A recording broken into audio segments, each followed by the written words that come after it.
Hey guys, my name is Ben Skinner and I'm a trans non-binary rugby lover, athlete, coach, and team manager from Kitchener, Ontario. On July 19th, The Guardian reported on a leaked draft document from World Rugby outlining recommended changes to their inclusion policy for transgender athletes. The document was produced by a working group that included anti-trans campaign organization Fair Play for Women. The document argues that trans women should be banned from playing organized rugby altogether. That's right, an outright ban with no avenue for participation whatsoever. This recommendation is at odds with a long-standing World Rugby policy based on guidance from the International Olympics Committee that has allowed trans women to compete without issue for nearly 2 decades if they undergo appropriate medical transition, including testosterone-suppressing drugs. World Rugby claims to have based their recommendations on the latest science, but the science they base their recommendations on are extremely flawed. The main supporting study was conducted on an extremely small sample of 11 non-athlete trans women without a control group of cis women and focused only on changes in an isolated muscle group as an indicator of performance. They ignored numerous other factors that affect athletic performance, such as hemoglobin levels and VO2 max. The medical and scientific community more broadly does not support these researchers' conclusions that trans women have an unfair advantage in women's sports. To top it all off, 2 of 3 research scientists present during the working group meeting frequently expressed transphobic views online and in the media.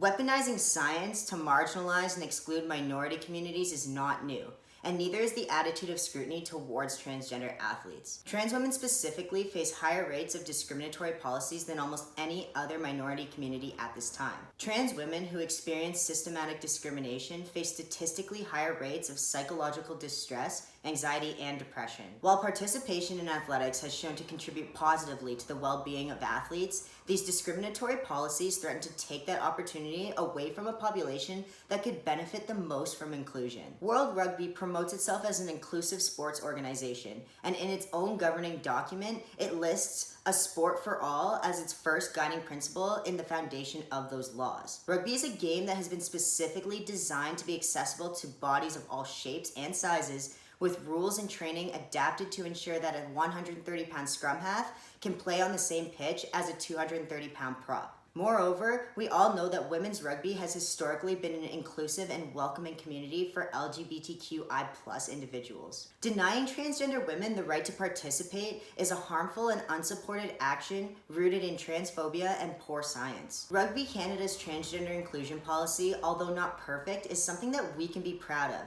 And I think that World Rugby should take a look at it and learn from it. I've been in contact with Rugby Canada, and they will be releasing a statement on this matter very soon, but in the meantime, I'm trying to draw more attention to this issue. World Rugby's policy change has the potential to harm transgender women and harm the LGBTQI+ community as a whole. Excluding women just because they're transgender is completely unacceptable. Right now, I'm currently working with some other inclusion advocates on a video to show Canadian rugby athletes support for the inclusion of transgender women in our community. I am reaching out to clubs and individuals to ask for video submissions of women's rugby athletes stating their support for transgender women in rugby, or just stating the tagline, "Together we can tackle transphobia." We are also looking for transgender athletes to, if they're comfortable, share what rugby has meant to them. All of these videos will be edited and combined into one video to be shared across the nation to show transgender women that they are welcomed, they are loved, and that they are accepted. If you're a Canadian rugby athlete and would like to participate in this video, please film a clip and send it to me via email, Instagram, or Facebook, and encourage your other rugby peers to do the same or join you.